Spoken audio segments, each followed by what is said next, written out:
It is worth pausing on the fact that Herod created this manuscript for the nuns in her care. The Hortus Deliciarum was not a public document, not a piece of theological argument submitted to the male hierarchy of the church for approval and debate. It was a teaching text produced within a female community for the women who inhabited that community. This matters because it shapes how we understand the image's intent.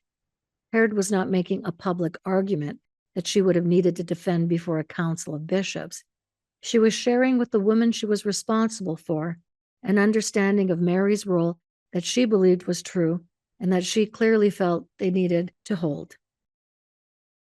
The crucified Mary in the tree of Jesse is, in this sense, less a theological provocation aimed at the institution than a piece of knowledge preserved within it, passed between women, in a community of women, in the form of an image that women who received it would have understood, and that the men who might eventually encounter it could always choose to explain it away.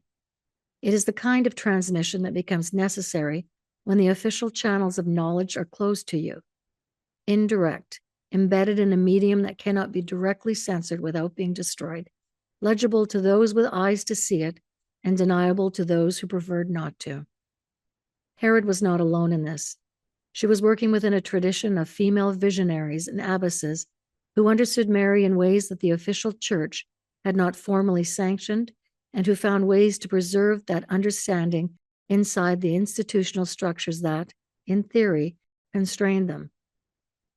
Her contemporary, Hildegard von Bingen, placed a female figure inside the Holy Trinity as the Holy Spirit, painted herself into the corner of the image as a witness to the revelation, and then described the vision in terms careful enough that she could not quite be convicted of heresy, but specific enough that the women who read her could not miss the point.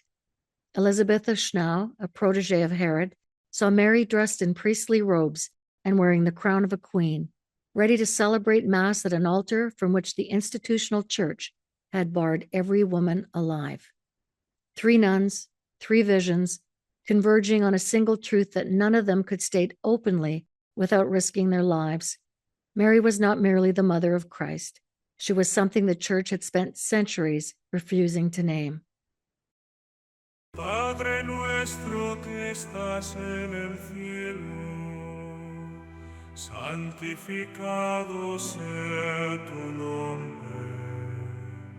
Venga tu